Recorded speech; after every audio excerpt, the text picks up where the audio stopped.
কালকেতু মহাৰাজ আজ অতি আনন্দৰ দিন। হয় মহাৰাজ।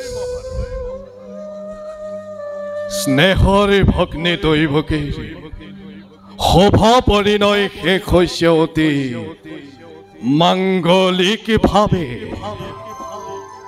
অতি সুখীময় বসুদেৱৰ হাতত ভনীতিক সমৰ্পণ কৰি মই আজি অতি সন্তোষিত।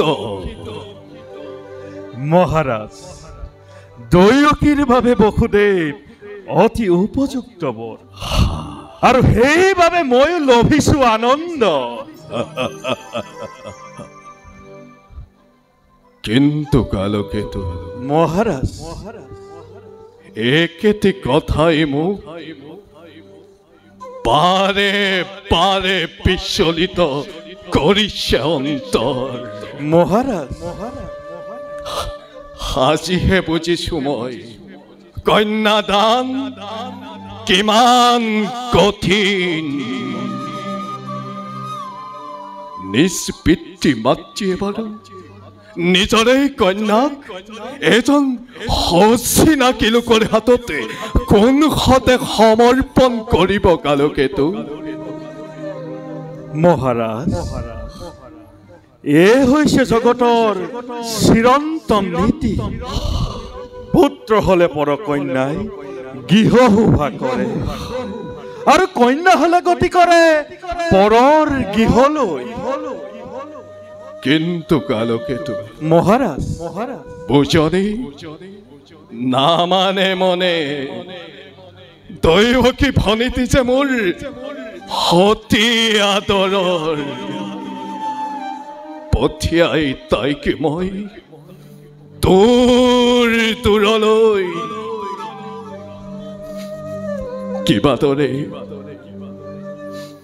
কিবা দৰে থাকিম বাৰু মই মথুৰাৰ নগ্ন কাৰেঙ। মহারাজ গুণী জ্ঞানী বিবেকী আপুনি যদি নিজেই শোকত হয় শোকাটো, তেন্তে মহারাজ আজলি দৈৱকীক বাৰু কোনে যাচিব সান্তনা? সঁচা সঁচা কালকেতু, কিন্তু বুজিও নুবুজে আজি মোৰ হবুজ পৰা নাই। মহাৰাজ দৈৱকী যে প্ৰাণ মোৰ নয়নৰ মণি, দৈৱকী যে মোৰ অতুল সম্পত্তি। সেই দৈৱকীক বিদায় দি হস্ত জ্ঞানে কিবা দৰে থাকিম বাৰু মই ধৰাত জীয়াই। মহাৰাজ দুৰ্বল নহব আপুনি, পাহৰি নাযাব নিজৰ কৰ্তব্য। কালকেতু মহাৰাজ কদাপিতো নাপাহৰো মই মোৰ নিজৰ কৰ্তব্য। আহা কালকেতু।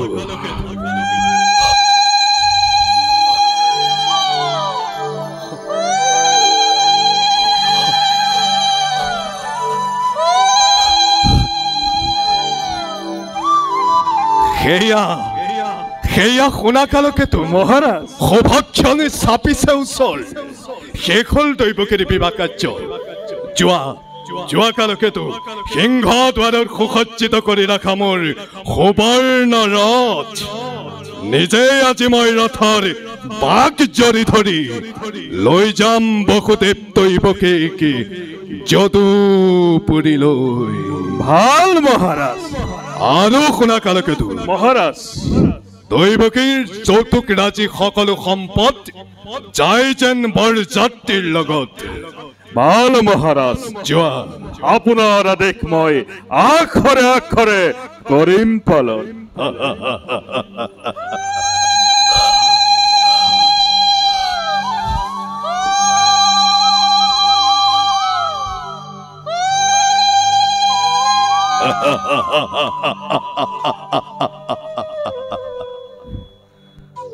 আজি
দৈবকী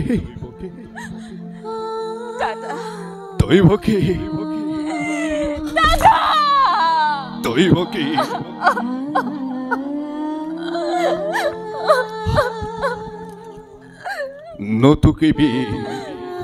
নতুকিবি চকুলো আৰু বেজাৰি নিদিবি তই কংসৰিয়া দাদা ক্ষমা কৰা ভগ্নী তোমাৰ অতি অভাগিনী মই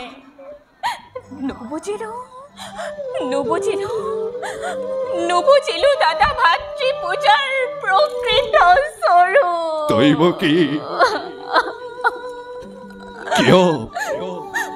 কিয় বাৰু তই মোক অপৰাধী কৰিব খুজিছ শৈশৱৰে পৰা যিসকপত স্নেহ বান্ধোনেৰে বান্ধিছ এই অভগা দাদাৰক তাক মই কোনো কালে পাহৰিব নোৱাৰিম দৈবকী কৰ্তব্যৰে তাৰণাত পৰি কেতিয়াবা যদি কৰিছিলো তোক মই ৰোহ ব্যৱহাৰ আজি এই বিদায় ক্ষণত তই মোৰ মুখলৈ চাই সকলোতে পাহৰি যাবি দাদা ময়ো দাদা চিৰঋণী তোমাৰ কাষত নাপাহৰো জীৱনত তোমাৰ এই অকৃত্ৰিম স্নেহ হ'ব নতুকিবি চকুলো আৰু শুভ লগ্নটোৰ যাই পাৰব বসুদেৱ যুৱৰাজ আজিয়ে শুভ দিনৰ শুভ ক্ষণত মোৰে আজলি ভনীতিক তোমাৰ হাতত মই কৰিলো অৰ্পণ একদন্ত্ৰং মহাকায়ং লম্বোদৰং গজাননং বিঘ্ননাশকৰং দেবং হেৰম্বং প্ৰণম্যামহ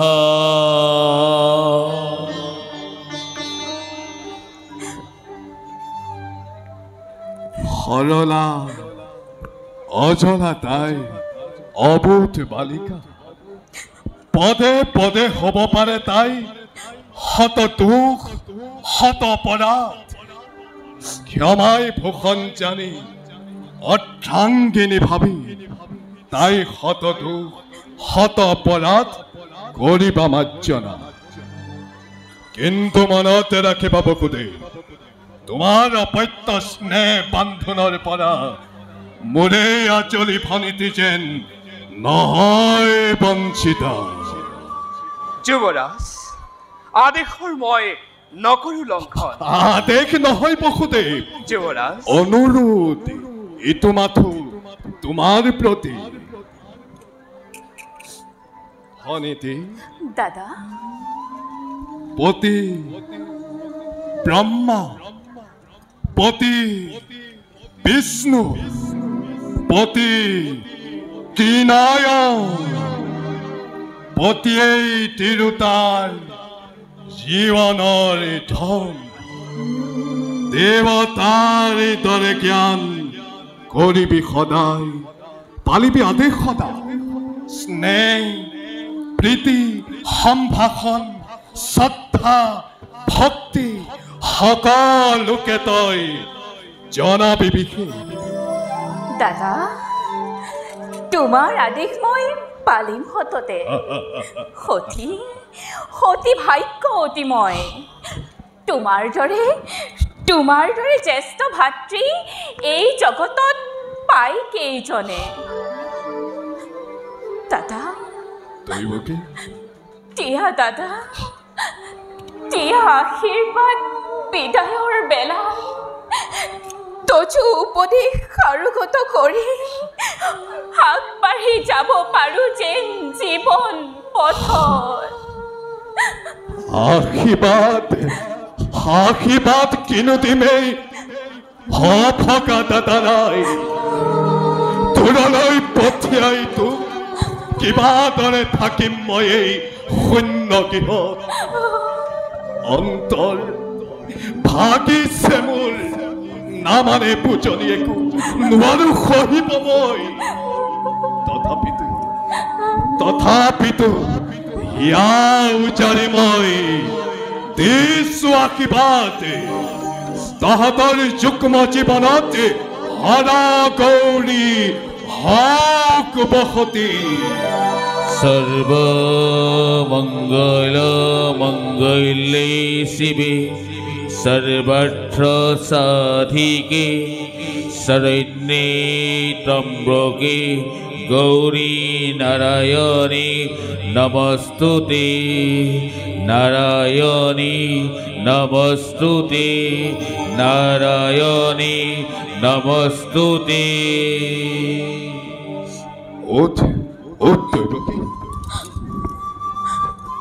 উঠা যুবরাজ বসুদেৱ যুবৰাজ যাত্ৰাৰ সৌভাগ্যনে চাপিছে বলা নিজে আজি মই ৰথৰ পাক জৰি ধৰি লৈ যাম তোমালোক দুয়োকে যদুপুৰীলৈ পুৰাণাৰীগণ মাংগলিক উৰুদ্ধানীয়ে বসুদেৱ দৈবকীক জনোৱা বিদায় সম্ভাষণ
কোনে কৰে তহাস্য সৈন্য মাৰ্গত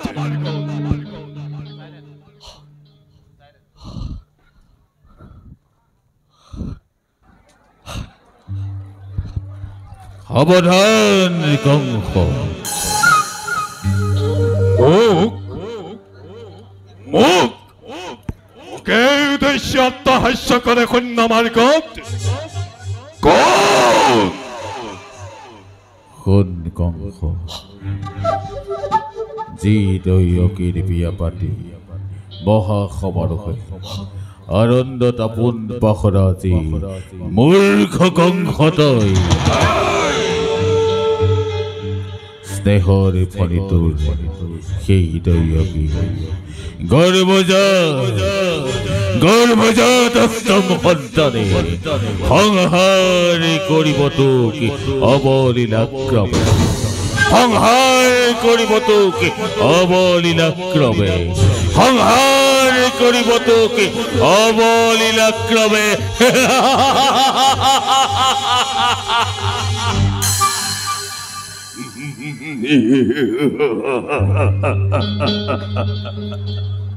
দৈবকীর গর্ভজাত অষ্টম সন্তানে সংহার করিব মোক অবলীলাক্রমে।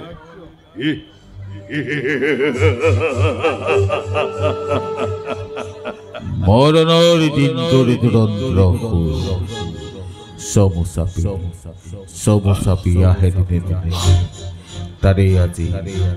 তারে আজি অপূর্ব ঘোষণা, তারে আজি অপূর্ব ঘোষণা, তারে আজি অপূর্ব ঘোষণা, তারে আজি অপূর্ব ঘোষণা।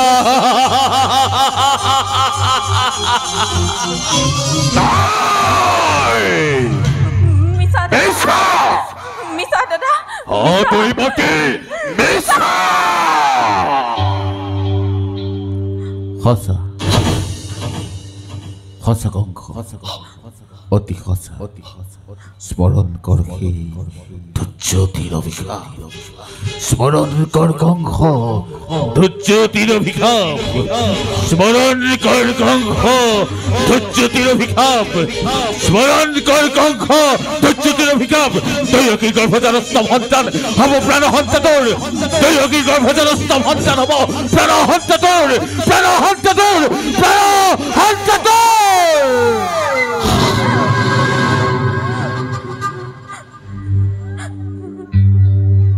দাদা,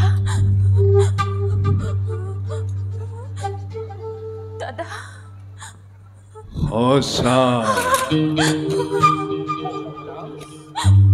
অতি সঁচা। মনত পৰিছে মোৰ ধৈৰ্য্যতিৰ অভিশাপ। আপোন পাহৰা হৈ আনন্দতে আজি পাহৰিছো আপোনাৰ ভূত ভৱিষ্যত। সাৱধান কৰি দিছে আকাশবাণীয়ে, সোঁৱৰাই দিছে মোৰ কৰ্তব্য নিজৰ। কালকেতু কালকেতু সাজু আছো পালিবৰ ৰাতি। ঘৰুৱা ঘৰুৱা বিজুলী বেগেৰে তব তীক্ষ্ণ তৰোৱাল। আনন্দ দুন্মাত্ৰ প্ৰজা পলাও কেলাৰে, মিত্ৰ মোৰ কোনো নাই। শত্ৰু শত্ৰু সকলোতে পথ কৰা তাকে ইজতে পোৱা। বলিয়া ততাল হাতী তুৰন্তে অনাই, জোৰে জোৰে মেলি দিয়া মথুৰাৰ প্ৰজা সাগৰত। আনন্দৰ উৎসৱ হওক আজি ধ্বংসৰ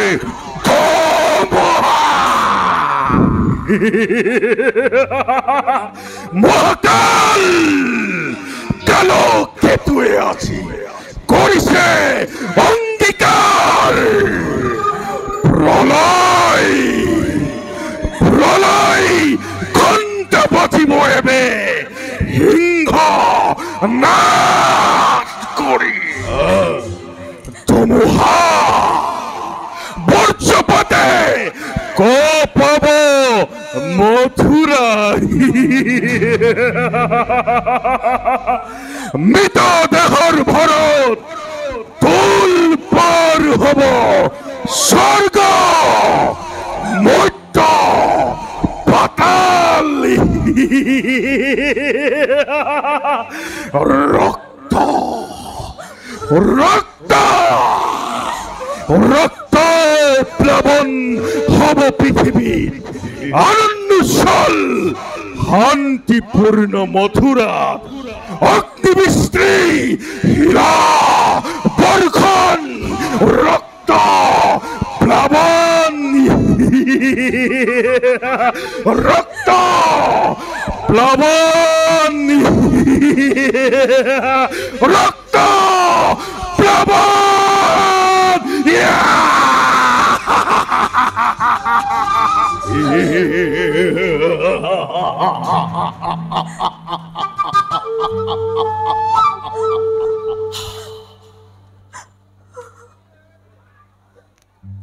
বহুদে যুবৰাজ নতুন মিতি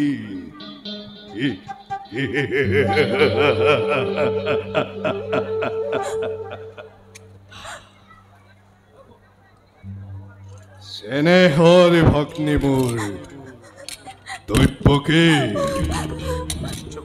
ভৱিষ্যত ভাগ্য লিপি মোৰ কাণ পাতি দুয়োজনে শুনিলা নহয় যে মিলন বান্ধোনেৰে বান্ধি দিলো তোমা দুয়োটাকে সেই মিলনে আজি স্পষ্টভাৱে কৰিছে ঘোষণা অচিৰতে কংসৰ মৰা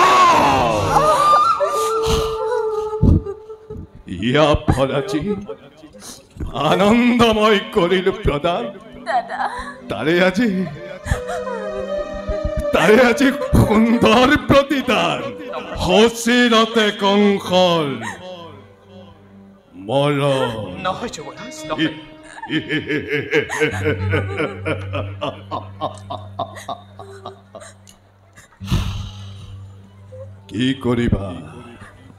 কি কৰিবা বহুদে অমৃত গৰল উঠি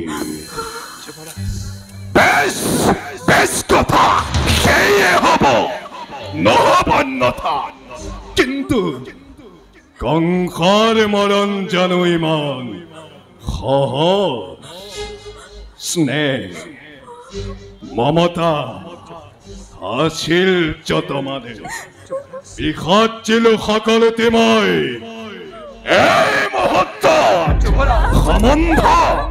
সম্বন্ধৰ নাক পাক মই দিলো দলিয়াই খলিকা খাতে দৈপকী কৰি শিৰচেত মুক্ত হব খোজা মোৰ মৃত্যুৰ দুৱাৰ ধমেপে ৰুদ্ধ কৰি মই চিৰকাললৈ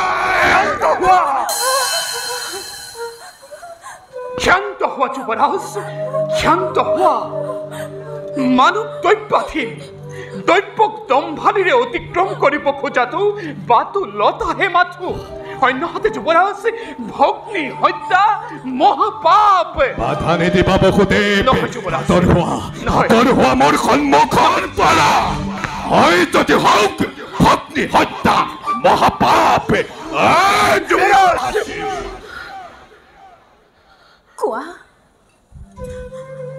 কোৱা দাদা কিবা হেতু অনৰ্থ ল'ব লাগে মই মৃত্যুদণ্ড আজি দৈবকী কিবা হেতু মথুৰাৰ নিৰীহ প্ৰজাই শাস্তি পায় বিনা অপৰাধে ৰজা হৈ ৰাক্ষস মূৰ্তিৰে মানৱৰ নামত কিয় তুমি কলংক সানিব খুজিছা দাদা কিয় দাদা কিয় নাই তোৰ কোনো অপৰাধী নহয় কোনো মথুৰাৰ প্ৰজা যত মানে অপৰাধ এই মূৰ্খ কংস নে কি কোৱা বহুদেৱ কোনে জানে কোনে কৰে কিবা অপৰাধ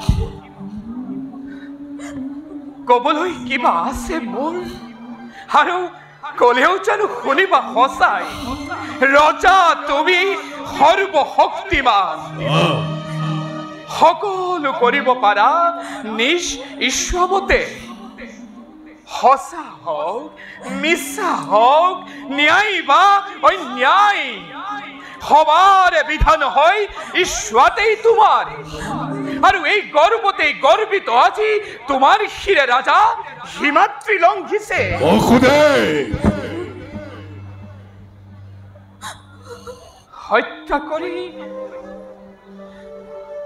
হত্যা কৰি ভগ্নীকে নিজৰ মৰণক তুমি ৰুধিব খুজিছা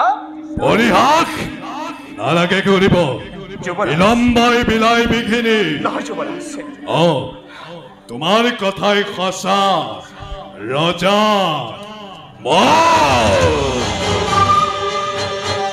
যেনেই চামৰ তেনেই পিঠান প্ৰথমতে মই দৈৱকী কৰিম সংহাৰ তাৰ পাছত চাম ভালদৰে দৈৱকীৰ গৰ্ভত যাওঁতে অষ্টম পুত্ৰই কিবা দৰে কংসৰ ঘটাই মৰম নহয় যুৱৰাজ সাজু হ দৈৱকী তই মৃত্যুৰ নিমিত্ত সাজু আছো দাদা মই প্ৰত্যেক মুহূৰ্ততে কিন্তু দাদা ধুৰূপ জানিবা বীৰ তুমি মহাশক্তিমান তথাপিতো আজি দেখা পাই সন্মুখত আগন্তুক মৰণৰ স্বপ্ন প্ৰহেলিকা জীৱা দৰে তুমি কঁপিছা ভয়ত তোমাৰ ভগ্নী দৈৱকী মৃত্যুৰ নামত বিচলিত নহয় তেনোৱা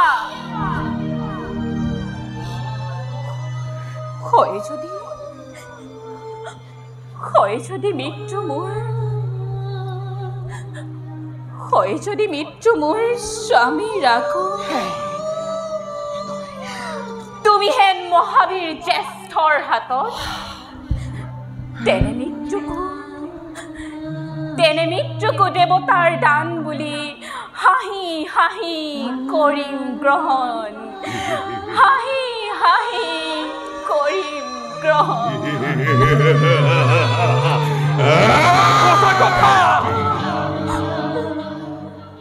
সঁচা কথা যুৱৰাজ এনে কাৰ্য অতি অশুভ অশুদে নাৰী হত্যা ভগ্নী হত্যাৰে কলংকৰ কালিমা হানি ক্ষত্য ৰখি বিনা প্ৰয়োজনে তুমি ৰঞ্জিত কৰিবা এনে কাম কৰা যদি সাথ তোমাৰ যুগে যুগে জগতৰ বীৰৰ সমাজে হত মুখে তোমাকে কৰিব গঞ্জনা নলব তোমাৰ নাম লাজতে ঘৃণাতে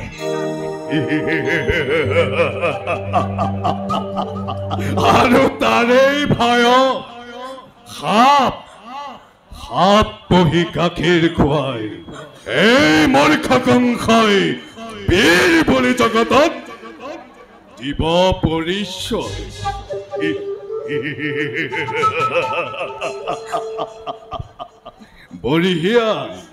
বঢ়িয়া তোমাৰ যুক্তি হিতাকাংক্ষী মিত্ৰ মোৰ তুমি বসুতে তাৰো আছে এক সহজ উপায় স্বামী কি উপায় বসুদেৱ স্বামী দৈৱকীও জীয়াই থাকিব যুৱৰাজ আৰু তোমাৰো ৰাজা একোকে অনিষ্ট নহব কৰ চোৰে মই কৰিছো মিনতি দিয়া ৰাজা দিয়া মোক দৈৱকীৰ প্ৰাণ ভিক্ষা দান অসম্ভৱ বসুদেৱ দৈৱকীৰ প্ৰাণ দান নহয় সম্ভৱ তাৰ পৰিৱৰ্তে যুৱৰাজ স্বামী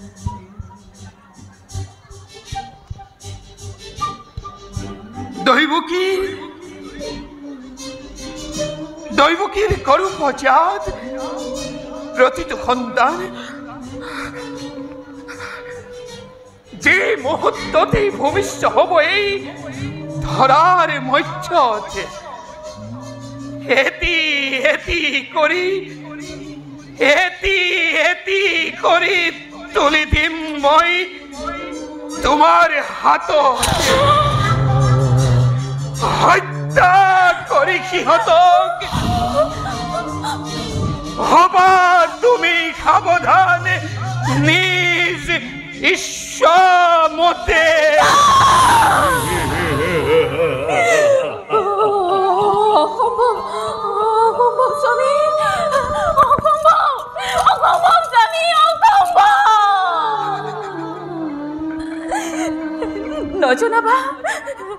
নজনাবা তেনো প্ৰাৰ্থনা।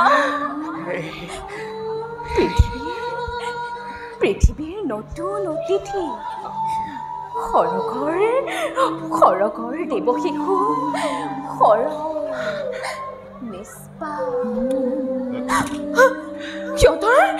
সিহঁতৰ প্ৰাণ বিনিময়ত জীৱন ভিক্ষাৰ মোৰ নাই প্ৰয়োজন স্বামী। সিহঁতৰ প্ৰাণৰ বিনিময়ত জীৱন ভিক্ষাৰ মোৰ নাই প্ৰয়োজন স্বামী। জীৱন ভিক্ষাৰ মোৰ নাই প্ৰয়োজন।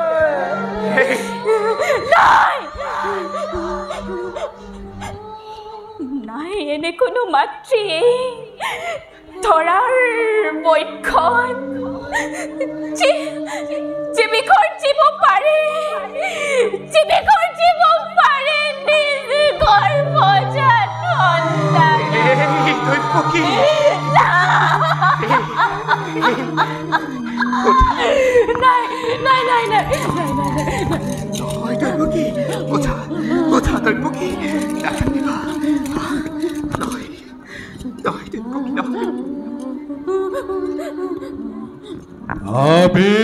বহুতে বাৰে সঁচাকৈ প্ৰতিজ্ঞা পালিব। বাৰে বিষত জীৱনীৰ সন্তানৰ স্নেহ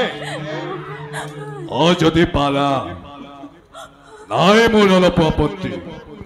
তোমাৰ মুখলৈ চাই দিব পাৰে দৈৱকীৰ প্ৰাণ ভিক্ষাদান। শক্তিধর নরপতি তুমি, প্রজা আমি, আশ্রিত তোমার। দুর্বল আমার পরা প্রবল শক্তিরে আপন ঈশ্বরে কাহিনী পারা চিবা আছে সকলো আমার। তথাপিতো কৌ শুনা রাজন, মিছা কথা নকৌ কদাপি। প্রাণান্তেও মই প্রতিজ্ঞা পালিম সাক্ষী করি, সাক্ষী করি ছন্দ সূর্য দেব দেবীগণ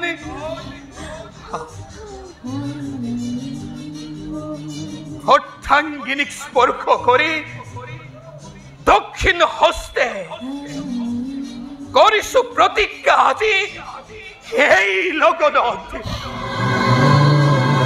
যি কৈছো মই তজু সমীপত অক্ষরে অক্ষরে মই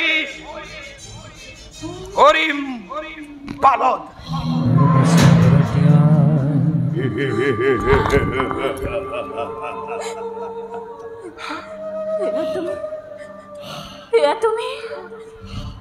তুমি কি কৰিলা স্বামী?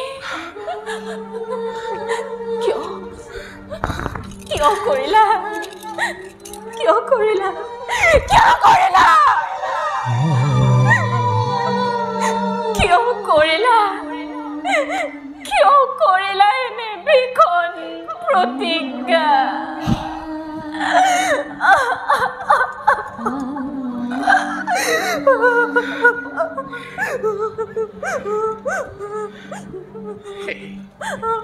নাকাটিবা দেবী, শুনা দেবী, প্ৰতিশ্ৰুত অদেবী, প্ৰতিশ্ৰুত আজি মই নিষ্প্ৰতিজ্ঞা। বেশ, এতিয়াৰ পৰা তেন্তে গৈ দুয়োজনে চাবলৈ স্থিৰ নেত্ৰে চিন্নাখীৰ নিজ সন্তানৰ কৰাগৈ প্ৰস্তুত নিজকে।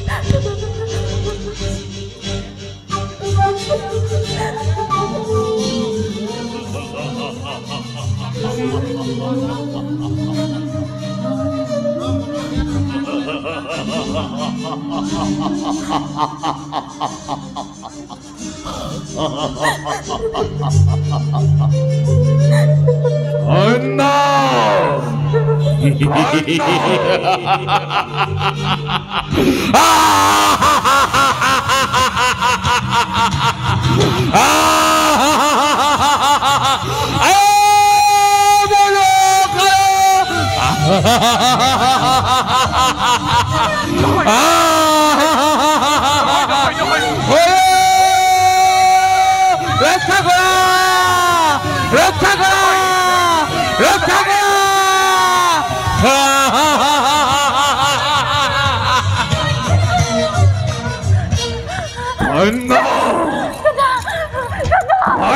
কালকেতু ঠান্ডা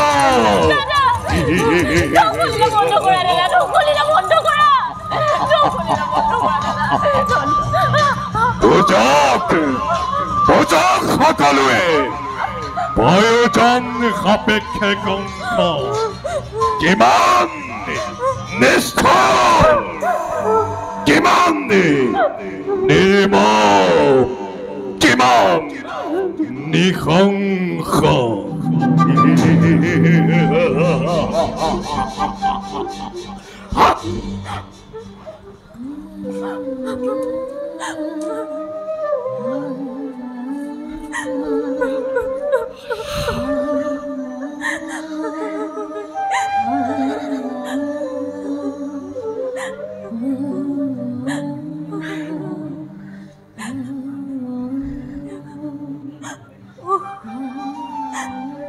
ভগৱান, তুমি কোন প্ৰভু?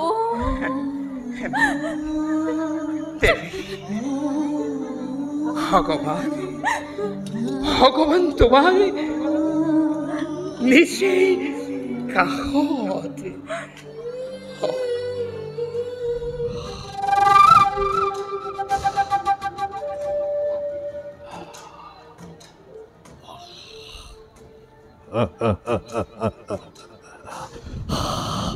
কালকেতু মহাৰাজ, দৈব্যবাণী শুনাৰ পৰা মন মোৰ একেবাৰে অস্থিৰ হৈ পৰিছে। মহাৰাজ, গতিকে কালকেতু মহাৰাজ, দিয়া মোক পাত্ৰ ভৰাই সুৰা দিয়া।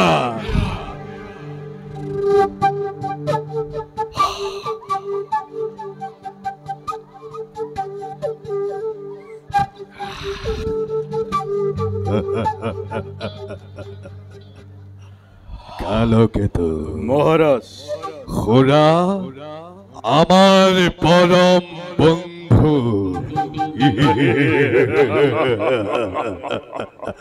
গতিকে দিয়া খুড়া দিয়া।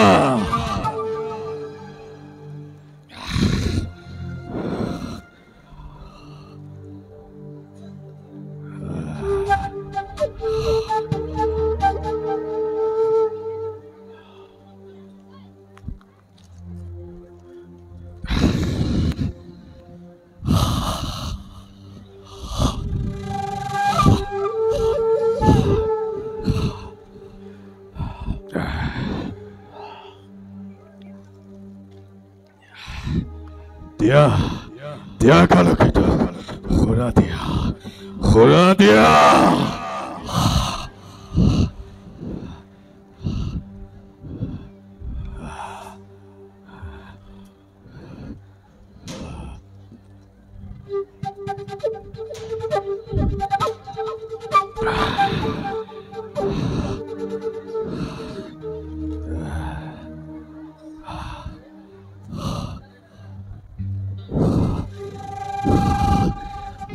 কালকেতু মহারাজ, মনত পৰিলে মোৰ সেই পানী শৰীৰ একেবাৰে অস্থিৰ হৈ পৰে। গতিকে দিয়া কালকেতু পাত্ৰ ভৰাই মোক খুৰা দিয়া।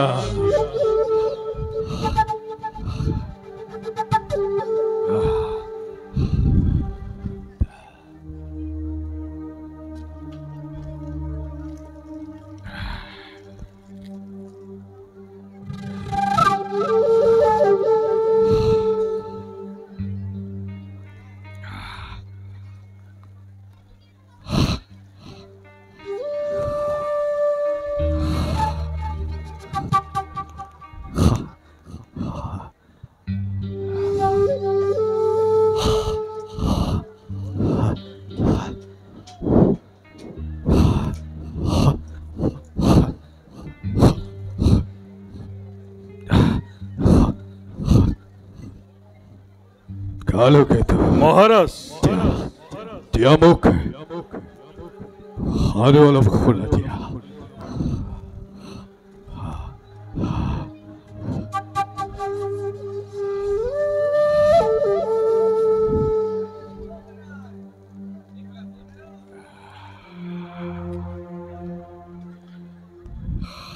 মহাৰাজ মহাৰাজ বসুদেৱ সিংহদ্বাৰত ৰৈছে মহাৰাজ। বসুদেৱ আহিছে? অ মহাৰাজ। যোৱা যোৱা কালকেতু সন্মানে লৈ অহা বসুদেৱক প্ৰমোদ কক্ষলৈ যোৱা। বল মহাৰাজ।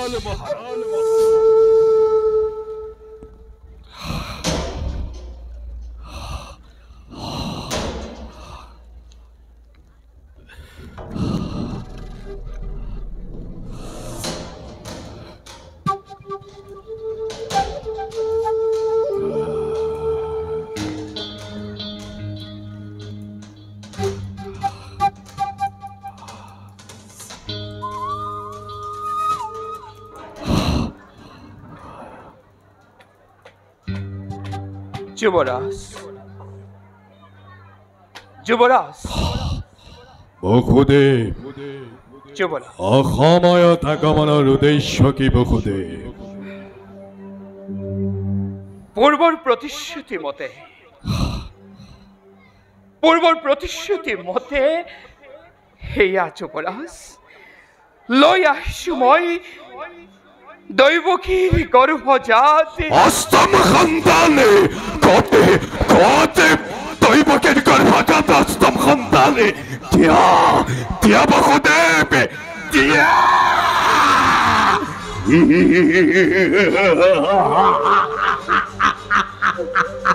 দৈৱকীৰ গৰ্ভজাত অষ্টম সন্তানে দৈৱকীৰ গৰ্ভজাত অষ্টম সন্তান। প্ৰথম যুবৰাজ দৈৱকীৰ গৰ্ভজাত প্ৰথম সন্তান। দৈৱকীৰ গৰ্ভজাত প্ৰথম সন্তান? যুবৰাজ দৈৱকীৰ গৰ্ভজাত প্ৰথম সন্তান। এই যে মোৰ স্নেহৰ ভাগী, ইমান শীতল ইমান কোমল ইমান ইমান মৰম লগা তাৰ আকুল চাৱনী যুবৰাজ সেইটো নাজানে তাৰ মাতুলেই হ'ব তাৰ প্ৰাণহন্তা। কিন্তু কংসৰ এখন হৃদয় আছে। দৈৱকীৰ গৰ্ভজাত অষ্টম সন্তানহে প্ৰাণহন্তা মোৰ, বাকীবিলাকে নিপুত নিৰপৰাধী। দৈৱকীৰ গৰ্ভজাত প্ৰথম সন্তানৰ মোৰ নাই প্ৰয়োজন। যুবৰাজ অষ্টম সন্তানহে মোৰ মৃত্যুৰ কাৰণ। বসুদেৱ যুবৰাজ প্ৰতিজ্ঞা ৰক্ষা কৰাৰ বাবে তুমিও ধন্য, দৈৱকীও ধন্য। গতিকে লোৱা বসুদেৱ, এই শিশুটিক খুজি দিয়াগৈ তুমি দৈৱকীৰ কোলা। দিয়ক দিয়ক দিয়ক দিয়ক লোৱা যুবৰাজ লোৱা বসুদেৱ।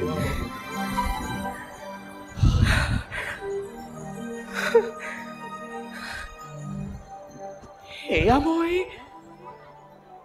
মই সপোন দেখিছো নেকি? সপোন নহয় বসুদেৱ, এয়া বাস্তৱ। ধন্য ধন্য যুবৰাজ, তোমাৰ এই দান জগতত চিৰ যুগমীয়া হৈ ৰব। যুবৰাজ মই এতিয়া আহিলোহে। দৈৱকী বসুদেৱ, কিন্তু মনত ৰাখিবা বসুদেৱ, যিদিনাখন দৈৱকীৰ গৰ্ভজাত অষ্টম সন্তান অমিষ্ট হ'ব পোনে পোনে আনি তুলি দিবা মোৰ হাতত এতিয়া যোৱা বসুদে ভাল যুৱৰাজ ভাল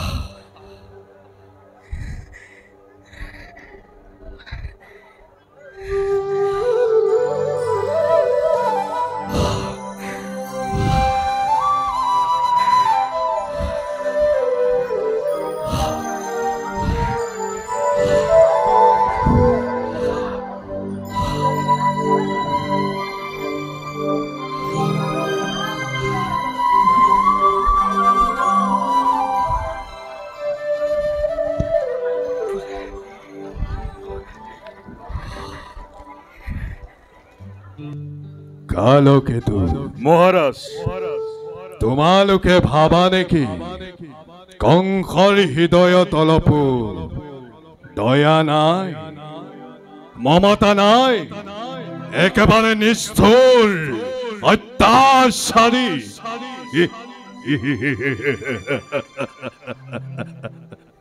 কিন্তু তোমালোকে নাজানা কংসৰো এখন হৃদয় আছে স্নেহ আছে মমতা আছে আছে মহাৰাজ আৰু সেইবাবে দৈৱকীৰ গৰ্ভজাত প্ৰথম সন্তানক মই মুক্ত কৰি দিছো মহাৰাজৰ উত্তম বিচাৰ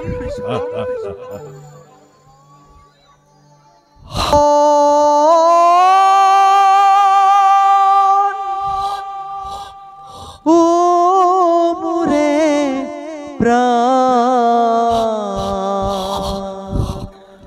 কালকেতু মহাৰাজ সেই দৈত্যবাণী মহাৰাজ দৈববাণী নহয় এয়া দেৱৰ্ষীনাথৰ কণ্ঠস্বৰ মহাৰাজ কি দেৱৰ্ষী নাৰদ অ মহাৰাজ যোৱা কালকেতু সন্মানে দেৱৰ্ষী নাৰদক লৈ আহা প্ৰমোদ কক্ষলৈ ভাল মহারাজ নারায়ণ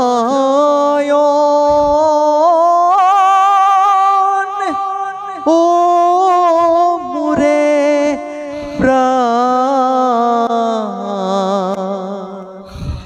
কি দিয়া পুজিম প্রভু শরণ তোমার নারায়ণ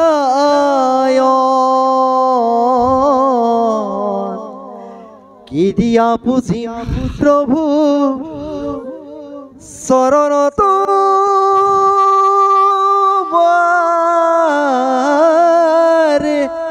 নারায়ণ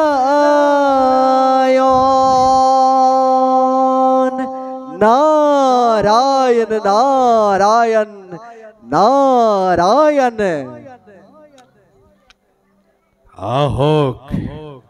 আহক দেৱৰ্ষী আপোনাৰ আগমনে ধন্য হল আজি মথুৰাপুৰী কওক দেৱৰ্ষী আপোনাৰ আগমনে কি জানিব দিব পাৰে কংসকলক শান্তিৰ কণিকা কংস কিয় বাৰু পাহৰি পেলাইছা তুমি কৰ্তব্য নিজৰ দেৱৰ্ষী কদাপিতো পাহৰা নাই মই কৰ্তব্য নিজৰ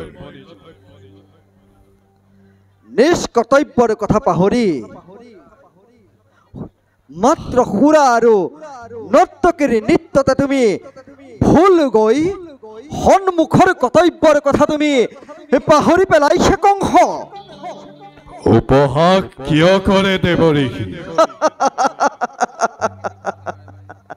কিয় বাৰু কংস তুমি বাৰে বাৰে একেটি ভুলকে কৰি পেলাইছা দেৱৰ্ষী আপুনি কি কৈছে সকলোতে ভাঙি পাতি কওক মই একো বুজিব পৰা নাই পালো সংবাদে বসুদেৱে হেনো প্ৰথম কন্যাটিলৈ তোমাৰ ওচৰলৈ অহাৰ পাছতেই পুনৰবাৰ ৰাজ কাৰেঙৰ পৰা উভতি গৈছে হয় দেৱৰ্ষী দৈৱকীৰ বাহি বিয়া দিনাখন শুনিছিলো মই অদ্ভুত তত্ত্ববাণী দৈৱকীৰ গৰ্ভজাত অষ্টম সন্তানহে প্ৰাণ সন্তামূল আৰু সেইবাবে দৈৱকী গৰ্ভজাত প্ৰথম সন্তানক মই মুক্ত কৰি দিছো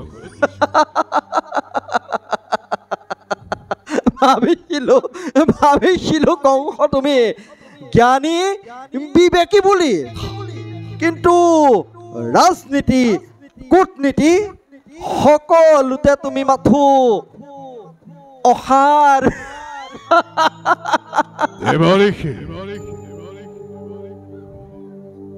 আপুনি কি ক'ব খুজিছে সকলোতে ভাঙি পাতি কওক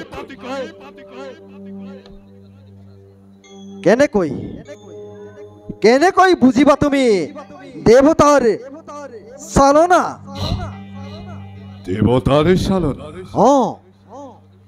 দেৱতাৰ চালনা বুজাটো অতিকে টান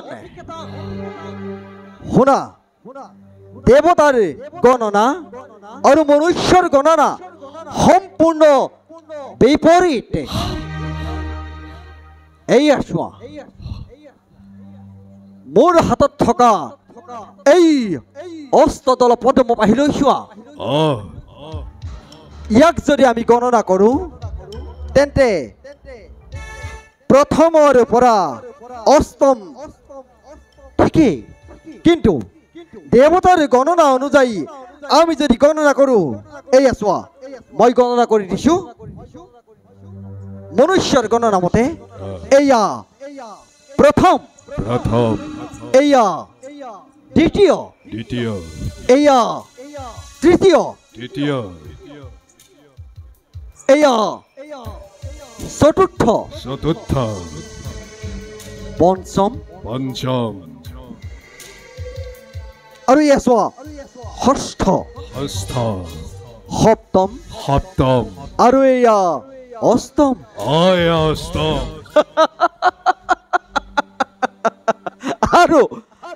আৰু যদি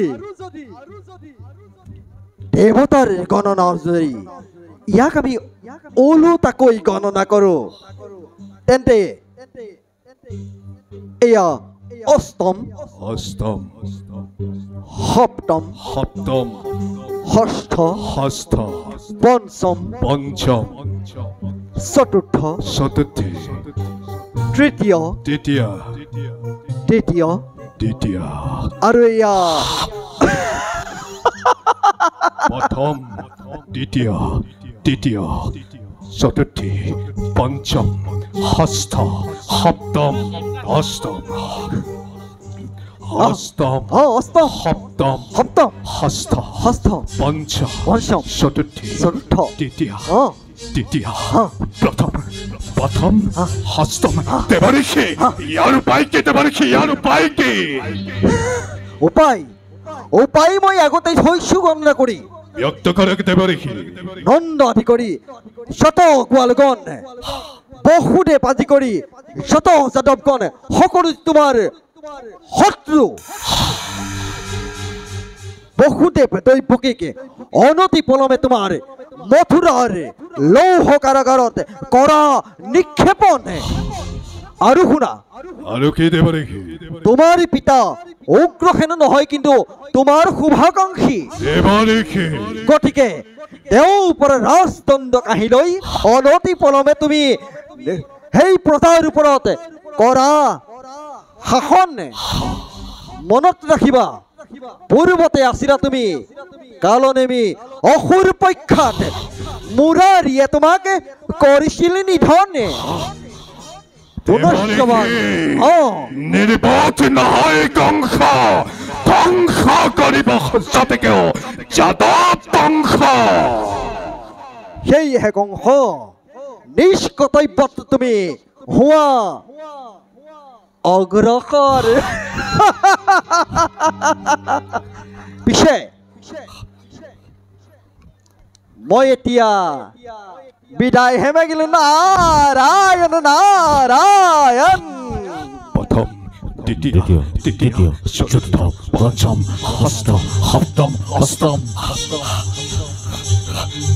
অষ্টম সপ্তম ষষ্ঠ পঞ্চম চতুৰ্থী তৃতীয়া দ্বিতীয়া প্ৰথম ষষ্ঠম প্ৰথম ষষ্ঠম না কালকেতু কালকেতু আদেশ কৰক মহাৰাজ তুৰন্তে যদুপুৰীলৈ যাত্ৰা কৰা বসুদেৱ দৈত্যকীৰ প্ৰথম সন্তানক হত্যা কৰা আৰু তেওঁলোক দুয়োজনকে বন্দী কৰি নিক্ষেপ কৰা মোৰ লৌহ কাৰাগাৰত আৰু শুনা অতিথিশালাৰ পৰা মোৰ পিতৃ পিতা উগ্ৰসেনক বন্দী কৰাৰ ব্যৱস্থা কৰা যোৱা দেৱজ্ঞ মহাৰাজ কিন্তু মহাৰাজ কিন্তু বুলি ৰলা কিয় কালকেতু কোৱা আৰু কিবা মই কৰিম আদেশ যদি কৰে মহাৰাজে যদুপুৰী যাদৱসকলৰ গাত জুই লগাই দিওঁ সিহঁতৰ শস্য শ্যামলা শীতল কুঞ্জকুটি দপ দপকৈ জ্বলি উঠা সিহঁতৰ স্বামী স্থিৰগণ চমকি উঠা সিহঁতৰ পুত্ৰ কন্যা চকুৰ আগতেই দগ্ধ আকাশ চুৰি কান্দোনৰ ৰুধা প্ৰলয় প্ৰলয় ঘণ্টা বাজি উঠক বাজি উঠক বাজি উঠক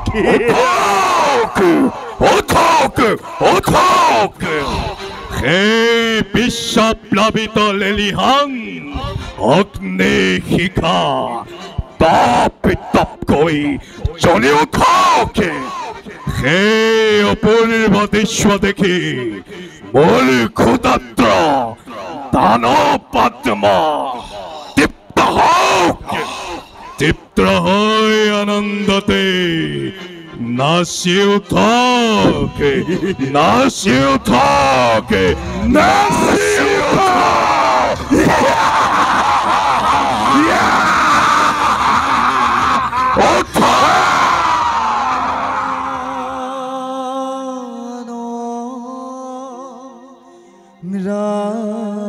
রাখবি মোর বিষয় বিষধর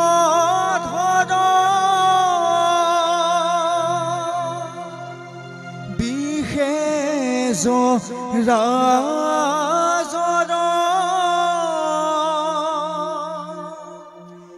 জীবন নারহে ধীর প্রাণ রাখবি মোর পাৱে পৰি হৰি গৰু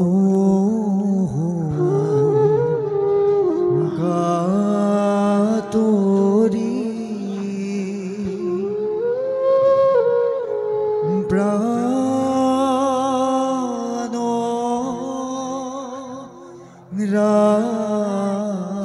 ৰাখবি মোৰ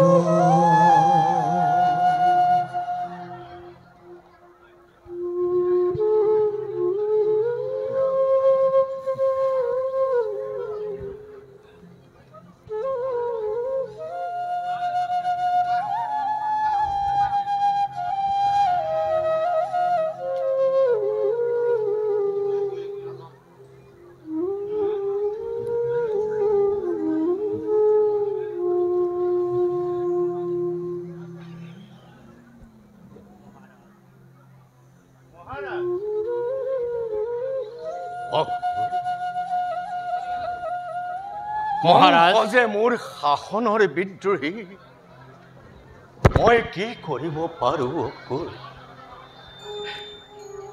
বৃদ্ধ পিতৃৰ এটোপাল চকুৰ পানীৰে নিষ্ঠুৰ পুত্ৰৰ শিলাময় হিয়া গলাব পাৰিবনে বাৰু অকুল সকলো কথা ভাবি চাওক মহাৰাজ মহাৰাজ মহাৰাজ বুলি মোক আৰু লাজ দিয়া কিয় মই যে আজি পুত্ৰৰ হাততে বন্দী মোৰ হাতৰ পৰা কেতিয়াবাই সি ৰাজদণ্ড কাঢ়ি লৈ গ'ল নহ'লে অকুল মই এতিয়াও মথুৰাৰ প্ৰজা হৈ থকা হ'লে মই এতিয়াও যদি ৰজা হৈ থাকিলোহেঁতেন তেন্তে জানো উগ্ৰসেন আজি এই বন্দীশালত পচিব লাগে সঁচাকৈ তেন্তে জানো মহন্ত বসুদেৱ আৰু হত ভগিনী দৈৱকীৰ ছটাকৈ অজান শিশু অকালতে যমৰ আলহী হ'ব সঁচাকৈয়ে মথুৰা আজি অৰাজক কংসৰ কঠোৰ শাসনত মথুৰাবাসী আজি জৰ্জৰিত যাদৱ নেতা বসুদেৱ বন্দী প্ৰজাৰ ন্যায্য অধিকাৰ ভৰিৰে মোহাৰি তোষামোদকাৰী অত্যাচাৰী ৰাজ কৰ্মচাৰীসকলক প্ৰশ্ৰয় দি কংসই আজি গাৰ বলেৰে শাসন কৰিছে মহাৰাজ ন্যায় বিচাৰ পাবলৈ বুলি প্ৰজাসকলে যদি ৰজাৰ আগত নিবেদন কৰে তেন্তে নিজেই সৰ্বশান্ত সৰ্বহাৰা হৈ চকুৰ পানী টুকি টুকি উভতি আহিব লাগে মহাৰাজ ইয়াৰ প্ৰতিকাৰ কৰিব কোনে মহাৰাজ মই সমগ্ৰ মথুৰাবাসী প্ৰজাৰ হৈ আপোনাক মিনতি কৰিছোঁ কংসক এবাৰ শেষ অনুৰোধ কৰি চাওক একো লাভ নাই অকুল একো লাভ নাই আজি যদি পিতৃৰ কথা পুত্ৰই শুনিলেহেঁতেন প্ৰজাৰ নিবেদনত ৰজাই কাণ দিলেহেঁতেন তেন্তে জানো উগ্ৰসেন আজি বন্দীশালত পচিব লাগে একো লাভ নাই অকুল মহাৰাজ উগ্ৰসেনৰ অনুৰোধ আজি এটা সামান্য পোহৰিও পালন নকৰে অকুল মহাৰাজ যোৱা ৰাতি সপোনত মই জানিব পাৰিছোঁ ভগৱন্ত নাৰায়ণে হেনো আমাৰ এই যদু বংশত জন্মগ্ৰহণ কৰিছে আৰু মহাৰাজ লগে লগে মনত পৰিছে সেই ভীষণ দৈৱবাণীৰ কথা দৈৱবাণী এই সঁচা হওক অকুল দৈৱবাণী এই সঁচা হওক মোৰ এটা পুত্ৰৰ কল্যাণত সহস্ৰ লক্ষ পুত্ৰৰ কল্যাণ হওক মই দিনে ৰাতিয়ে ঈশ্বৰৰ ওচৰত মই তাকে প্ৰাৰ্থনা কৰিছোঁ অকুল দুৰ্ভাগ্য মথুৰাবাসীৰ আজি দুৰ্ভাগ্য বিনা কাৰণত আপোনাৰ নিচিনা প্ৰজাবৎসল মৰমীয়াল এজন নৃপতিৰ শাসনৰ পৰা বঞ্চিত হ'ব লগা হ'ল ভগৱানৰ ওচৰত মই প্ৰাৰ্থনা কৰিছোঁ আপুনি দীৰ্ঘজীৱী হওক মোৰ আৰু জীয়াই থাকিবলৈ ইচ্ছা নাই অকুল মৰণেই মোৰ নিমিত্তে অমৃত প্ৰজাপালক ৰজা মই যদিও সি অতীতৰ কথা তথাপিতো মোৰ এই চকুৰ আগত প্ৰজাসকলৰ যান্ত্ৰণা মোৰ বৰ অসহ্য হৈ উঠে মই চাই থাকিব নোৱাৰোঁ অকুল মই চাই থাকিব নোৱাৰোঁ মহাৰাজ ৰজাৰ আগত প্ৰজাৰ আৰ্তনাদ কিমান কৰোঁ কিমান মৰ্মভেদী মই তাক ভালদৰে উপলব্ধি কৰিব পাৰিছোঁ অকুল মহাৰাজ হওক কংস মোৰ পুত্ৰ তথাপি অকুল বয়সৰ উৎপীড়ন নোহোৱা হ'লে শৰীৰত ডেকা কালৰ শক্তি সামৰ্থ্য থকা হ'লে এবাৰ তাৰ সকলো অত্যাচাৰ অনাচাৰৰ বিৰুদ্ধে বিদ্ৰোহী হৈ থিয়তি সিংহৰ দৰে গৰজি উঠি কুৰাংগাৰ কুপুত্ৰৰ বুকুত মই তীক্ষ্ণ মহাৰাজ,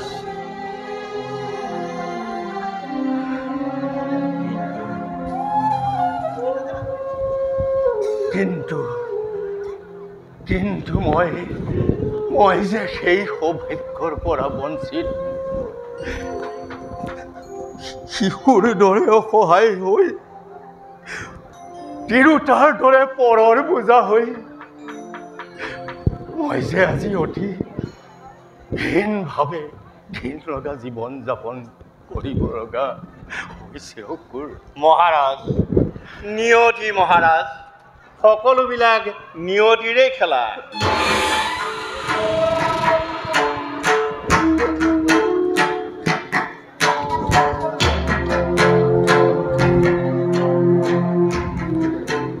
অঘোৰ পিতাক কি কুমন্ত্ৰণা দিবলৈ আহিছে?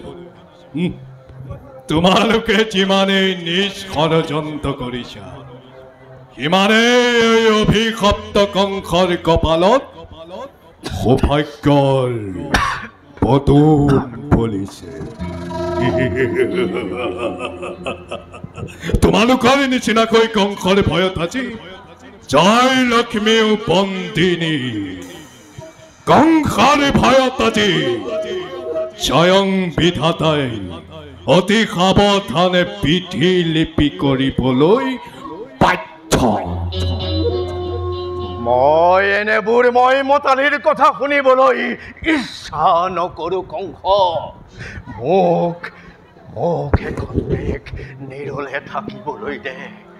তোমাৰ ইচ্ছা অনিচ্ছাৰ ওপৰত কংসৰ কৰ্তব্যৰ নিৰ্ভৰ নকৰে পিতা। তুমি শুনিবলৈ ইচ্ছা নকৰিলো মই তোমাক শুনাবই লাগিব। শুনা পিতা, দৈৱকীৰ গৰ্ভজাত 6 শিশুক যিদৰে তুষাৰপাতত আচাৰি এই পৃথিৱীৰ পৰা বিদায় দিলো, ঠিক সেইদৰে যিদিনাখন অষ্টম সন্তানটিক এই পৃথিৱীৰ পৰা বিদায় দিব পাৰিম, সেইদিনাখনহে মোৰ আনন্দৰ পূৰ্ণাহুতি হ'ব। বসুদেৱ দৈৱকীৰ দুখ কি দুখত তেওঁলোক বন্দী? কেৱল বন্দীয়ে নহয় পিতা, বহৰীৰ সতৰ্ক দৃষ্টিত দুয়োজন শৃংখলাবদ্ধ।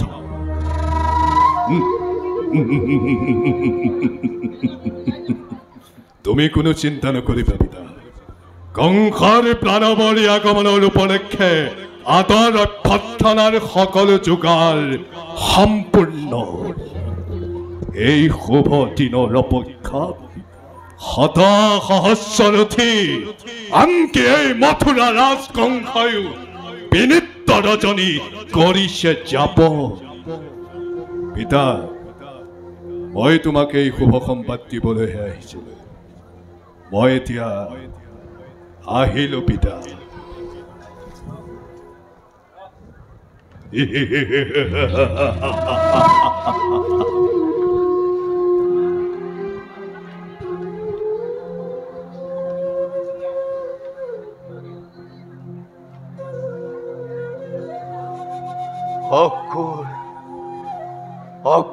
মহাৰাজ, মথুৰাৰ ভৱিষ্যত আন্ধাৰ নে পোহৰ? মহাৰাজ, ই যে অতি জটিল প্ৰশ্ন।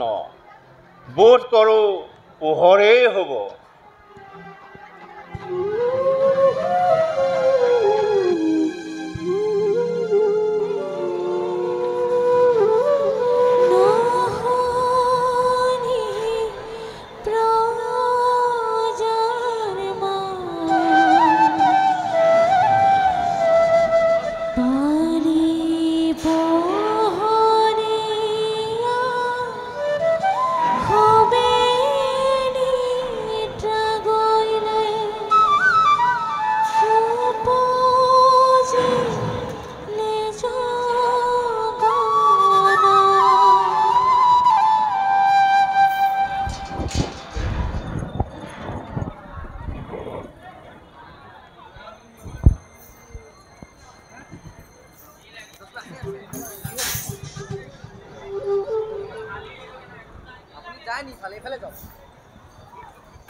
কি হাতৰ শিকলি মোৰ আপোনা আপুনি পৰিল কলকি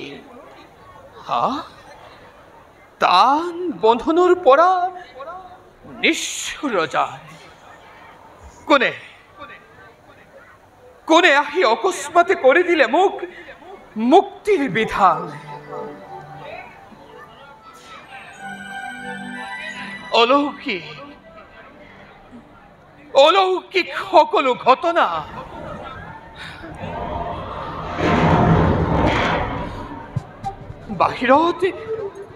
বাহিৰত দবা পিতা শিল বৰষুণ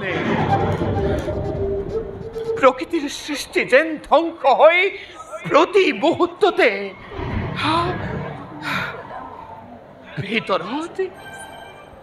ভিতৰত মই আৰু দৈৱকী মাথোন আছো যেন দুটি প্ৰাণী সৃষ্টিত কেৱল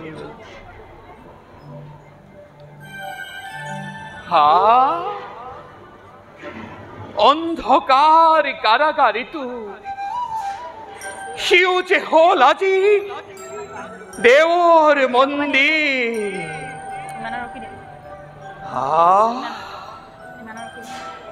ৰাখি ৰাখি ফুলৰে সুভ্ৰাণ ধূপ ধূনাৰ চন্দনৰ গোন্ধে চতুৰ দিশ কৰে সুশোভিত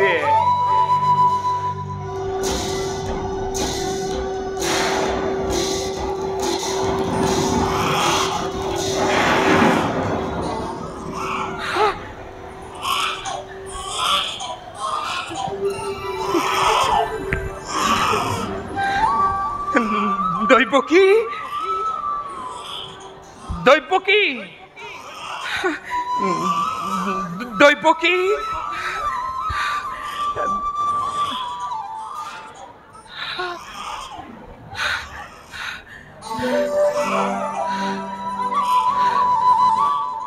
দৈৱকী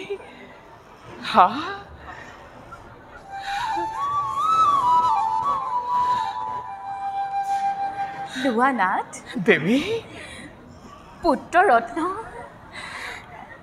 ৰত্ন দিলো উপহাৰ দিয়া দিয়া দেৱী পুত্ৰ ৰত্ন দিয়া লওঁ মই পুত্ৰক বুকুত খাবতি দিয়া দিয়া দেৱী কি ক'ত গ'ল দেৱী ক'ত গ'ল পুত্ৰ ৰত্ন মোৰ কোৱা দেৱী ক'ত গ'ল পুত্ৰ ৰত্ন মোৰ দেৱী কোৱা দেৱী ক'ত গ'ল পুত্ৰ ৰত্ন মোৰ দেৱী পুত্ৰ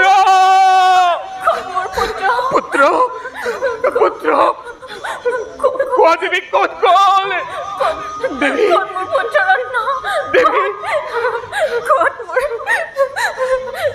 পুত্ৰ দেৱী কোৱা দেৱী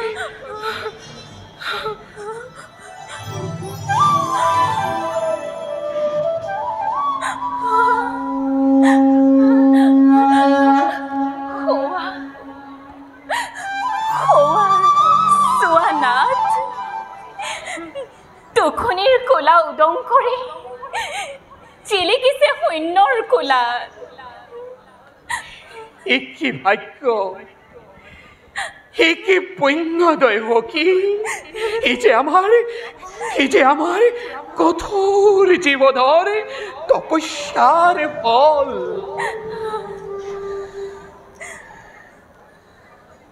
কিনো ভাগ্য দৈবকৃত ভয় নাম তারা শঙ্খ চক্র গদা পদ্ম করত তোমারা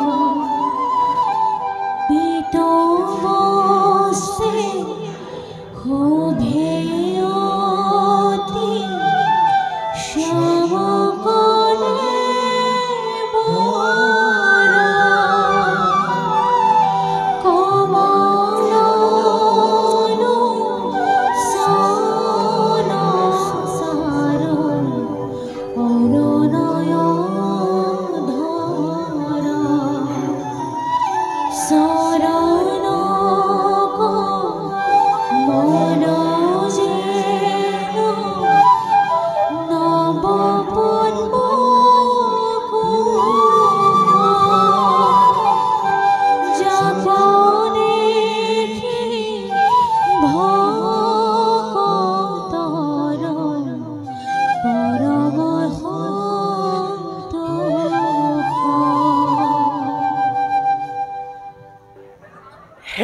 চিৰসুন্দৰ, হে চিৰবাঞ্ছিত, বিশ্বৰ সকলো জ্যোতি যত মানে সৌন্দৰ্য সৃষ্টিৰ সকলোতে সমাৱেশ কৰি ভুৱন মোহন ৰূপ দেখাই তোমাৰ বসুদেৱ দৈৱকীৰ সহস্ৰ জনম তুমি মুহূৰ্ততে কৰিলা সাৰ্থক।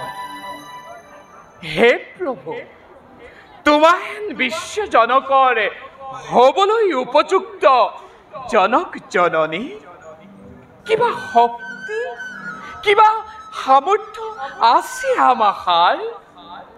ক্ষুদ্ৰ আমি, অতি ক্ষুদ্ৰ। হে মহান, হে কল্যাণময়, নিজ গুণে তুষ্ট হৈ বৰশী কৰোণাৰ ধাৰাসাৰি মেলি দিছা যে নিজ হাতেৰে সৌভাগ্যৰ দুৱাৰ আমাৰ। পুত্ৰৰূপে তুমি মোক ধৰিলা সাৱটি, মাতৃৰূপে ললো মই বুকুত সুমুৱাই। সামৰা তজু চকু চাট মাৰি যোৱা জ্যোতি জগতৰ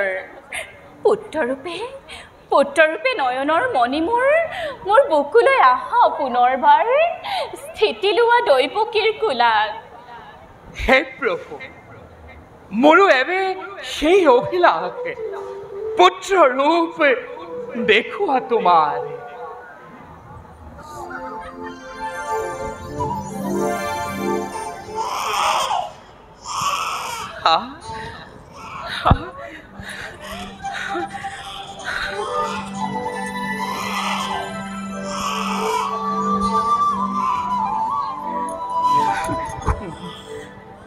দৈৱকী, দৈৱকী, দৈৱকী,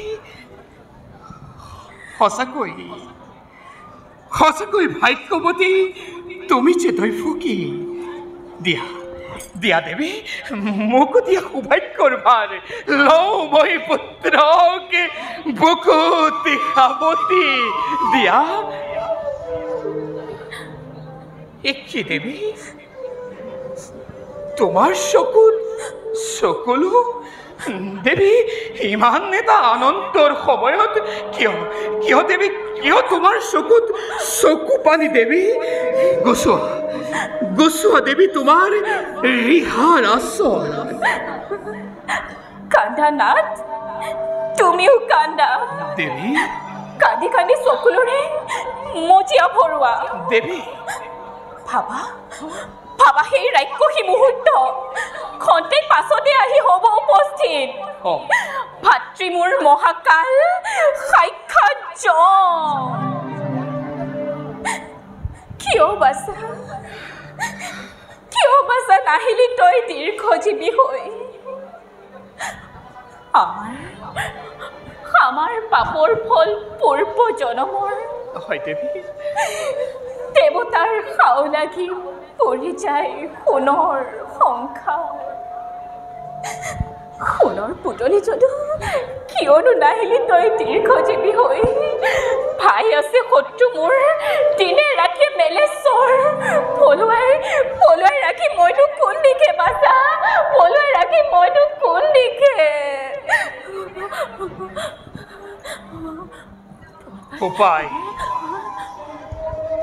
উপায় দৈৱকী, কি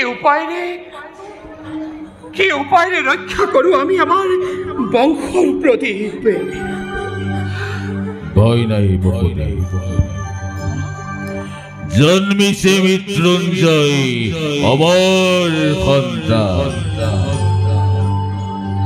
বুকুত সময় লৈ পুত্ৰক তোমাৰ খোজ লোৱা গকুলৰ দিশে গকুলৰ নন্দৰ ঘৰত উপজিছে যুগমায়া যশোদাৰ গৰ্ভ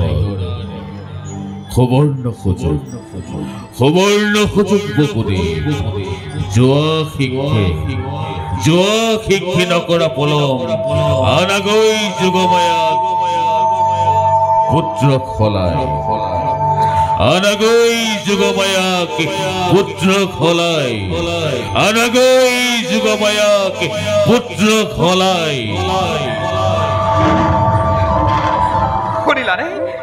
শুনিলানে পুনভৰ দৈত্যবাণী দৈত্য কি দুষ্ট আছে বিধাতা পুৰুষ কি কৰিব পাৰে সেই কংস দুৰাচাৰে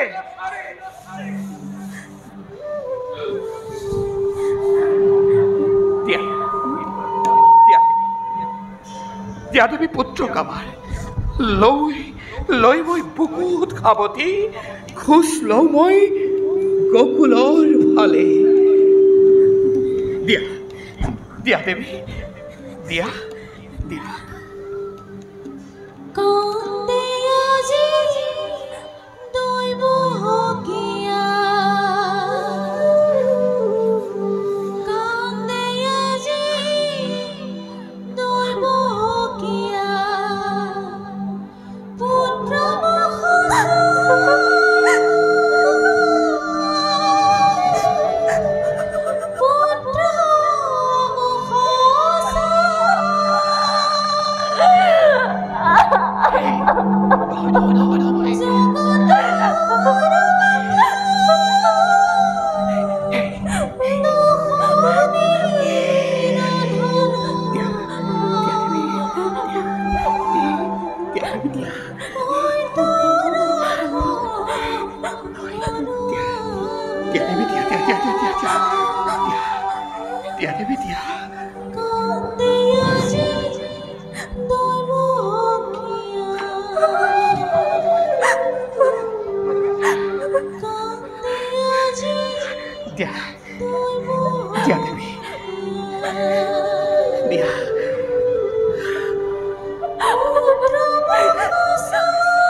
বসুদেৱ ভয় ভৈলা মনে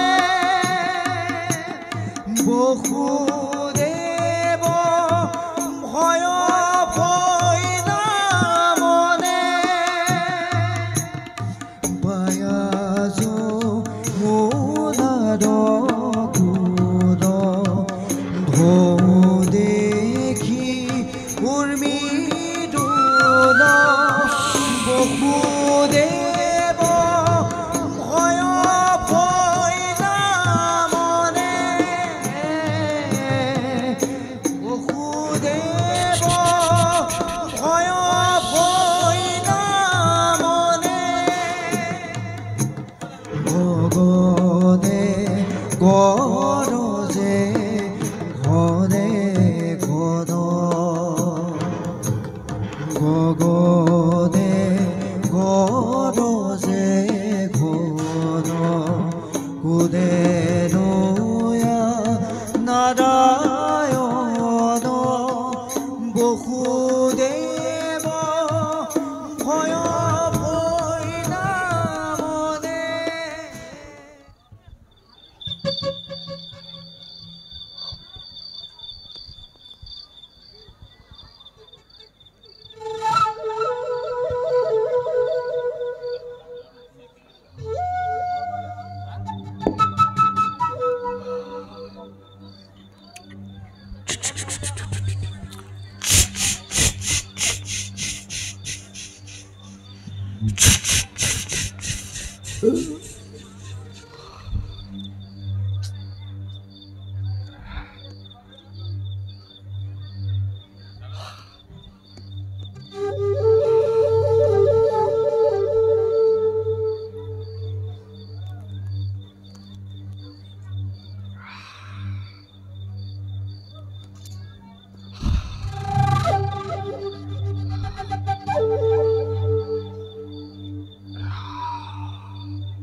দৈয়কীৰ গৰ্ভজাত অষ্টম সন্তানে সংহাৰ কৰিব তোক অবলীলাক্ৰমে দৈয়কীৰ গৰ্ভজাত অষ্টম সন্তানে সংহাৰ কৰিব তোক অবলীলাক্ৰমে দৈয়কীৰ গৰ্ভজাত অষ্টম সন্তানে সংহাৰ কৰিব তোক অবলীলাক্ৰমে দৈয়কীৰ গৰ্ভজাত অষ্টম সন্তানে সংহাৰ কৰিব তোক অবলীলাক্ৰমে সংহাৰ কৰিব তোক অবলীলাক্ৰমে দৈয়কীৰ গৰ্ভজাত অষ্টম সন্তানে সংহাৰ কৰিব তোক অবলীলাক্ৰমে অবলীলাক্ৰমে অবলীলাক্ৰমে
দৈয়কীৰ গৰ্ভজাত অষ্টম সন্তানে সংহাৰ কৰিব তোক অবলীলাক্ৰমে দৈয়কীৰ গৰ্ভজাত অষ্টম সন্তানে সংহাৰ কৰিব তোক অবলীলাক্ৰমে দৈয়কীৰ গৰ্ভজাত অষ্টম সন্তানে সংহাৰ কৰিব তোক অবলীলাক্ৰমে অষ্টম সন্তানে সংহাৰ কৰিব তোকে অবলীলাক্ৰমে সংহাৰ কৰিব তোকে অবলীলাক্ৰমে সংহাৰ কৰিব তোকে অবলীলাক্ৰমে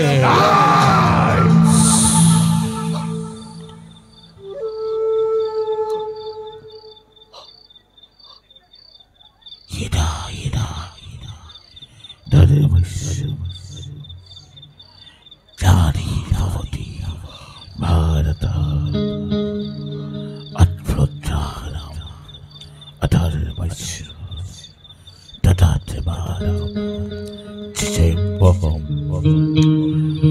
परित्राणाय साधूनां विनाशाय दुष्कृतां धर्मसंस्थापनार्थाय सम्प्रभामि योगी योगी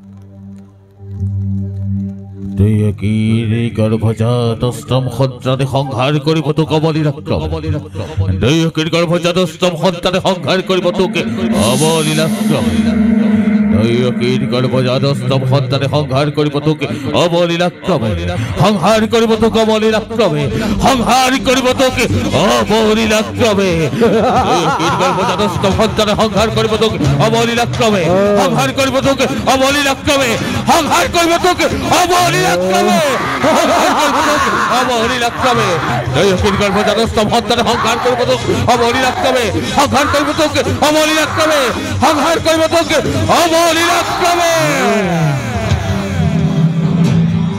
यदा यदा हि জ্ঞানী ভবতি ভারত অপ্রজ্ঞানম ধর্মস্য তদাত্মানম চিচিম্বহম পরিত্রাণায় সাধুনাং বিনাশায় দুষ্কৃতং ধর্মসংস্থাপনাर्थाय সম্প্রভামি যুগে সম্প্রভামি যুগে যুগে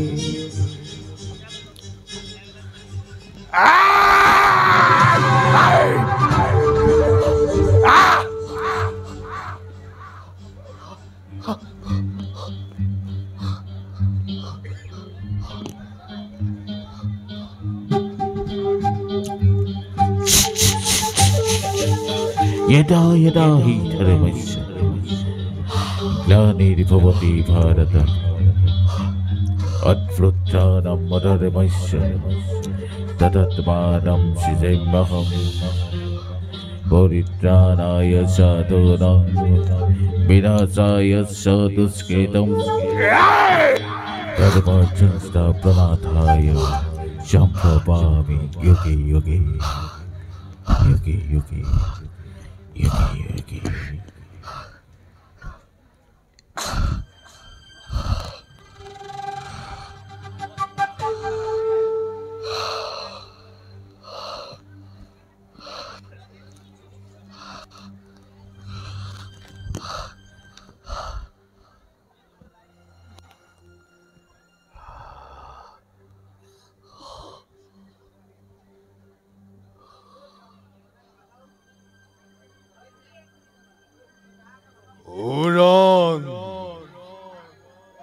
বুরন গজন আর ভবন যদিও বা জগতৰ জীৱ-জত মানে সকলোৱে মহাসুখেৰে নিদ্ৰাৰ কোলাত লৈছে আশ্ৰয়। দুৰ্ভগিয়া ক্ষমা নাই নাই তাৰ কপালত সেই সুখ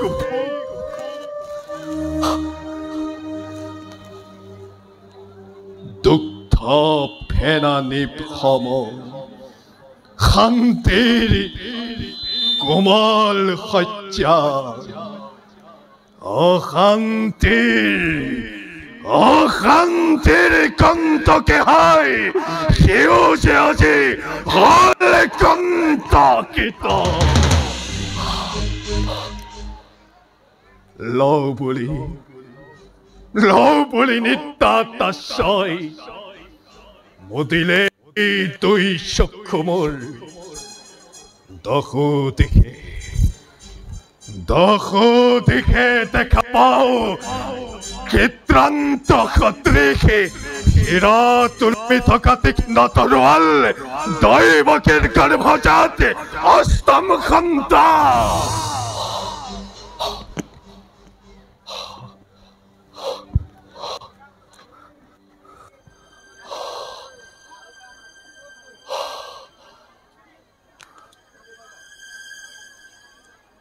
সংহাৰ মূৰ্তিৰ প্ৰকৃতিয়ে শান্ত ৰূপ কৰিছে ধাৰণ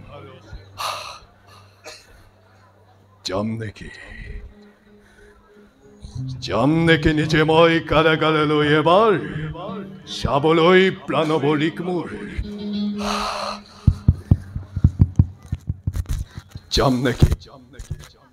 যাম নেকি নিজে মই এবাৰ চাবলৈ প্ৰাণৱৰিক মোৰ কোন নহয় তই কালকেতু নহয় মই কালকেতু মহাৰাজ নহয় মই আপোনাৰ শ্ৰীচৰণৰাজ কালকেতু মহাৰাজ তই কালকেতু নহয় মই কালকেতু মহাৰাজ তই দৈৱকীৰ গৰ্ভজাত অষ্টম সন্তান তই কালকেতু নহয় মই কালকেতু মহাৰাজ তই দৈৱকীৰ গৰ্ভজাত অষ্টম সন্তান মই কালকেতু মহাৰাজ তই কালকেতু নহয় মই আপোনাৰ শ্ৰীচৰণৰাজ কালকেতু মহাৰাজ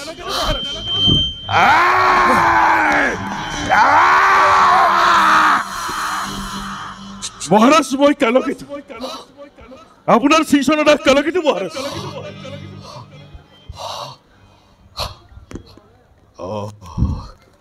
তুমি কালকেতু মহাৰাজ কিন্তু বাহিৰত কোন আপোনাৰ বীৰ বীৰাংগনাসকল বেশ কালকেতু মহাৰাজ আজি অষ্টমী তিথি হয় মহাৰাজ আজি অষ্টমী তিথি আজি মোৰ প্ৰাণৱৰী জন্মিলে ভয় কিয় মহাৰাজ দৈব্যবাণী দেৱঋষি নাৰদৰ আগজননী মনত আছে মহাৰাজ বিশ্ব ধ্বংসকাৰী কংসময় মোৰ দ্বাৰাই দৈব্যবাণী বিফল হব কিন্তু সি এতিয়াও জীয়াই আছে কালকেতু নাই মহাৰাজ সি মৰিছে অসম্ভৱ কংসৰ প্ৰাণৱৰী ইমান সহজে নমৰে দেৱতাবিলাক আপোনাৰ হিতাকাংক্ষী নহয় মহাৰাজ কেৱল আপোনাক প্ৰতাৰিত কৰিবলৈ চেষ্টা কৰিছে কালকেতু কিন্তু এই কালকেতু এতিয়াও প্ৰতাৰিত কৰিব পৰা নাই এই নিমিত্তে ৰাজ্যত যিমানবিলাক শিশুৱে জন্মগ্ৰহণ কৰিছে তাক মাতৃৰ কোলাৰ পৰা আঁচুৰি আনি হীৰত আচাৰি হত্যা কৰিছো উত্তম অতি উত্তম কিন্তু কাৰাগাৰত মহাৰাজ কাৰাগাৰলৈ গৈছিল হাতত উন্মুক্ত অখি লৈ এই আশা কৰিছে শত্ৰু জন্মগ্ৰহণ যদি কৰে তাক মাতৃৰ কোলাৰ পৰা আঁচুৰি আনি আচাৰি হত্যা কৰিবা নাই কৰে মহাৰাজ পুৰুষ মূৰ্খ এই যে পুত্ৰ নহয় কন্যা সন্তান মহাৰাজ কিন্তু সি যে মাতৃৰ গৰ্ভৰ অন্তৰালত বহি মোৰ ফালে চাই খেল কৈ হাঁহিব ধৰিছে তাক গৰ্ভফালি আঁচুৰি আনি শিলত আছাৰি মহাৰাজ ই যে কন্যা সন্তান মহাৰাজ কি ক'লা কালকেতু দৈৱকীৰ গৰ্ভজাত অষ্টম সন্তান পুত্ৰ নহয় কন্যা মহাৰাজ কন্যা কি ক'লা কালকেতু দৈৱকীৰ গৰ্ভজাত অষ্টম সন্তান পুত্ৰ নহয় কন্যা মহাৰাজ কন্যা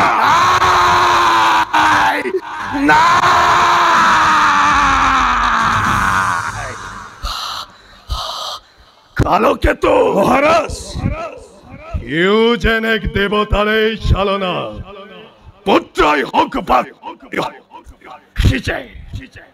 সিজে দৈৱকীৰ গৰ্ভজাত অষ্টম সন্তান বলা কালকেতু বলক মহাৰাজ নিজে যাম কালকলৈ এবাৰ বলা কালকেতু বলক মহাৰাজ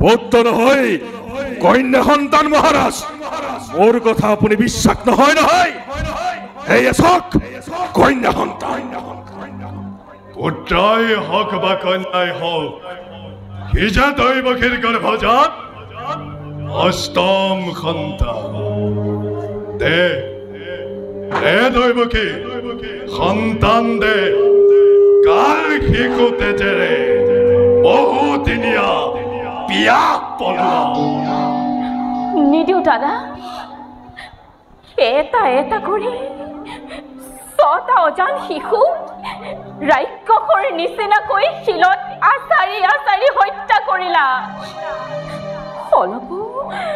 অলপো বাধা দিয়া নাছিলো দাদা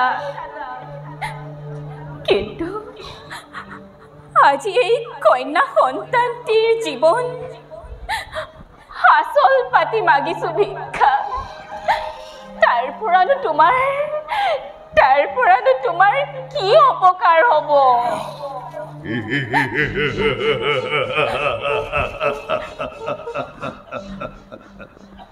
সুন্দৰ অভিনয় তিৰোতাৰ চকু পানীয়ে কংসৰ কৰ্তব্য বিমুখ কৰিব পুত্ৰই হওক বা কন্যাই হওক সকলোতে সাপ পুনৰ ওপৰত সাপ পুহি এই কংসই ৰং চাব নোখোজে দে দৈৱকী ভালে ভালে কৈছো সন্তান দে নিদিওঁ দাদা দে দৈৱকী ভালে ভালে কৈছো সন্তান দে নিদিওঁ দাদা দে দৈৱকী ভালে ভালে কৈছো সন্তান দে দে দৈৱকী সন্তান দে নিদিয় ইমান অহংকাৰ ভালে কৈছো সন্তান দে দৈৱকী দৈৱকী সন্তান দে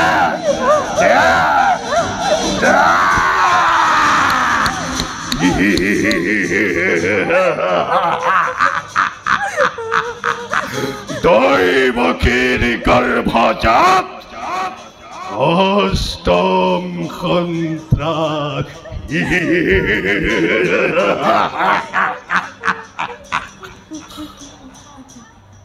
কি হ'ল বসুদেৱ তুমি যেন স্পষ্ট মূৰ্তিৰ দৰে চাই থাকিলা আৰু একান্ত সৌবদ্ধ ভূমিলৈ চাই থাকা তোমাৰ এই কন্যা ৰত্ন কিদৰে দুখ আৰু পাততে আচাৰি আচাৰি এই পৃথিৱীৰ পৰা বিদায় দিম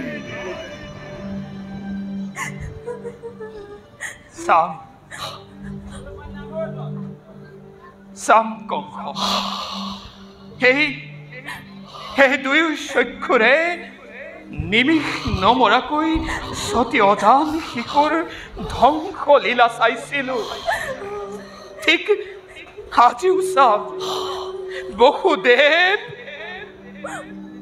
প্ৰস্তুত। সৰকাৰ দেবতা বৈত্তৰ মানব কোনে কোনে আছে এই কন্যা সন্তান দিক সংসাৰ হাতৰ পৰা ৰক্ষা কৰিব পাৰিব। কালকেতু মহাৰাজ ইজে দৈৱকীৰ গৰ্ভজাত অষ্টম সন্তান কালকেতু এই দৈৱকীৰ গৰ্ভজাত অষ্টম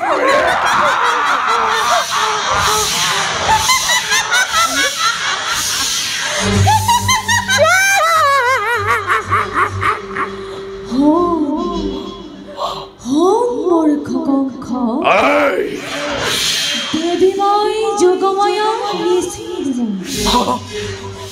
সংহাৰ কৰিব কিবা সাধ্যতে য'তে ত'তে নিৰাপদে মাছ নিশা উপজিছে প্ৰাণ সন্তাতো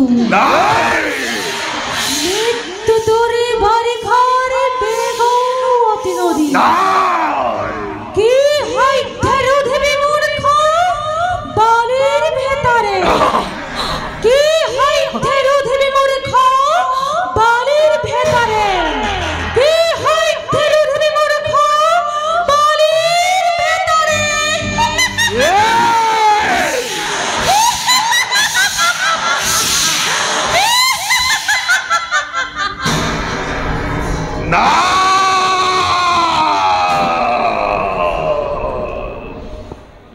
কালকেতু মহাৰাজ দেবতাৰ দীপ্ত গঞ্জনাই শক্তি শক্তি খেল খেল খাপ পিন্ধে মোৰ বুকুত জ্বলি গ'ল পুৰি গ'ল মৰি সমগ্ৰ শৰীৰ মহাৰাজ মহাৰাজ